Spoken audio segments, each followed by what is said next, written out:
Manchester United 1-2 Arsenal. Player ratings, guys. Quite a number of things to talk about this game. I know most of you must have been sleeping when it took place, but don't you worry. That's why the United Hotspot is here. We stayed up long nights, of course, slept napped a bit in between, but we are back right in time to give to you the proper match reaction of this game, where again we are following from the script we saw in the previous preseason tour of the United States. Important players getting injured. What's the status? I've got all that for you. My name is Webb. Like, share, and subscribe. And of course, we get proper into this hot talk. Now, let's get it, guys. First of all, just to calm your fears and all, Lenny Yoro and Rasmus Højlund are not really badly off. Yes, they got injuries, which, by the way, disrupted the flow of the game for Man United. But they are not really worrying like it was for Kobe Maino in the previous preseason. So the thing is, Lenny Yoro clipped his ankle. So that's the injury he suffered. It's going to be assessed. And we are going to get a proper report about when he will be back and available to play.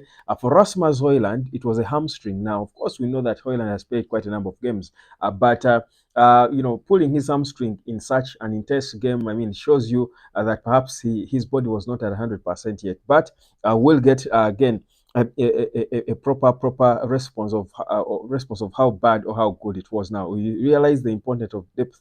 The importance of depth in the team.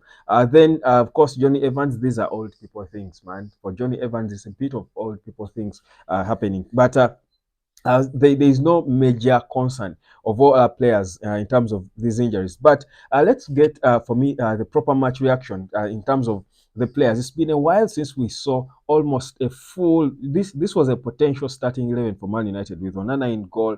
Of course, Harry Amass and Toby Collier were the only non-usual starters, but the rest, of course, Lenny Yoro would be a starter. Johnny Evans. You talk about Casemiro, who was the captain in the game. Talk about Marcus Rashford, Amad Diallo, Rasmus Højlund, name them, Mason Mount. All these are senior players in the team. So it was a really competitive game that we lost.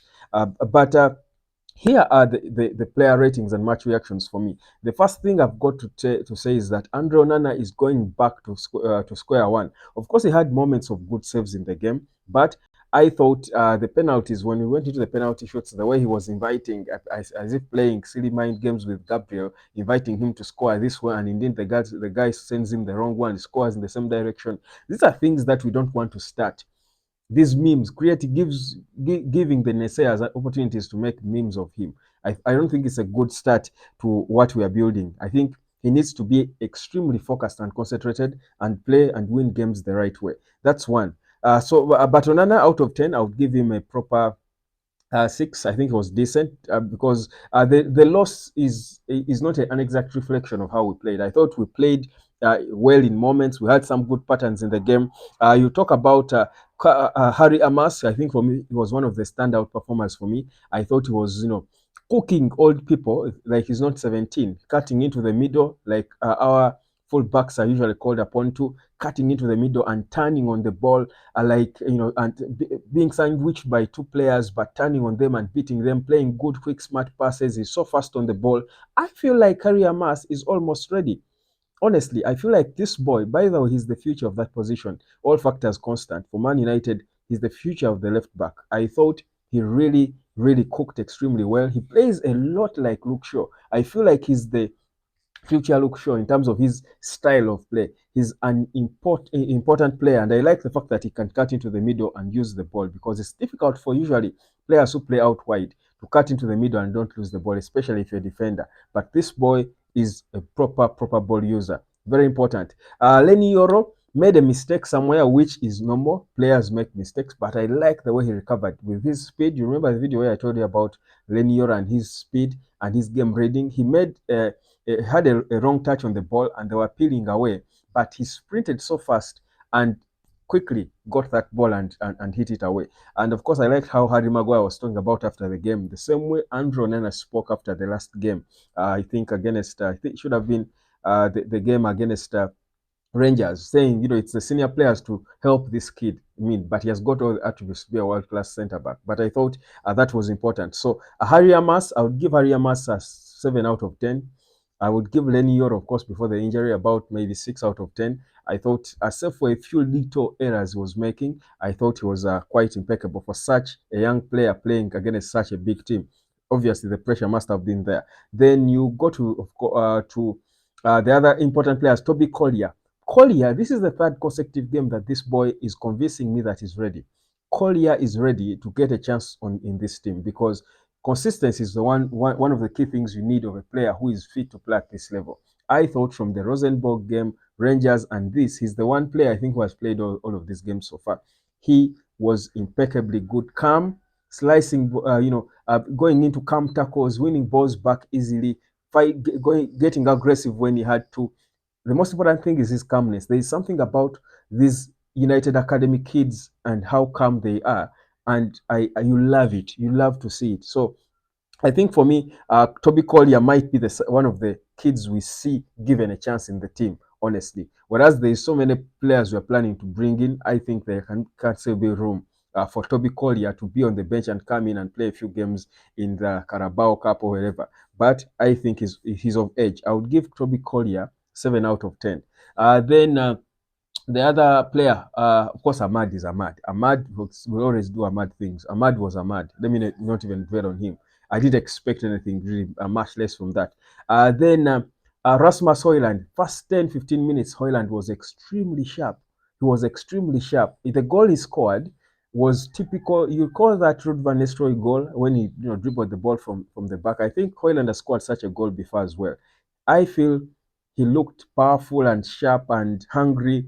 There's an impact. Of course, it's early days, but you can see a Ruud van Nistelrooy impact somewhere on him and on Marcus Rashford. Rashford as well looked sharp. In fact, the front three of Rashford, Ahmad, and HOJLUND really, really cooked.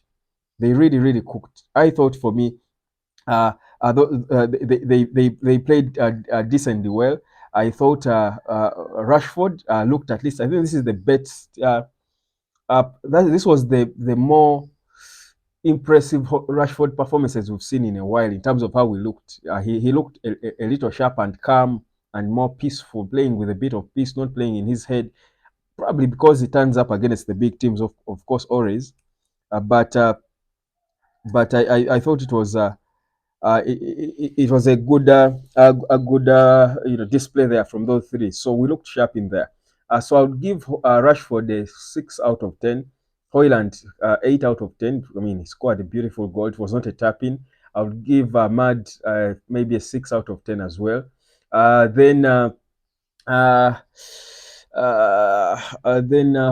Who else?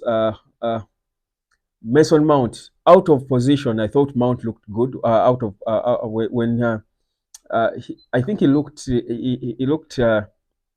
decent. Mount looked decent. This was one of those. Of course, he didn't do anything scary good, but he looked decent. Judging by the last games we've seen him play, I thought he could use a proper 6. So by and large, the whole team, I felt like there were big improvements in patterns. We were playing well. We knew what we wanted to do. Players were calmer and more, expressive. We played football. We looked like an elite team playing football. We are not fumbling into performances. So, despite the loss, one other bad thing about the game was the way Arsenal were tackling at us. It's like they set out to come and revenge, injure us if you have to, which I thought was terrible. Quite a bit of poor officiation from the ref, but it was a friendly game. So let's not dig so much into it. But that's my take. The entire team, Eric Ten Hag and his backroom staff, would get a 6 for me for such a big game. So that's my match reaction of Man United up against Arsenal. You can drop down yours and let me know who excited you the most, who you think has got their chance. Casemiro, the captain, parting shot. Casemiro is not it. This should be the summer Casemiro goes to Saudi. He is not it at all, honestly. He's been off. He was, for me, one of the worst players by his standards, one of our worst players. Next game, Man United Real Betis on Thursday, 1st of August. That will be at 5 p.m. That's the next game we shall play. And of course, we'll play Liverpool next.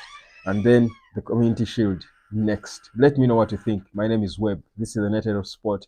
Like, share, subscribe, and I'll catch you later, fam.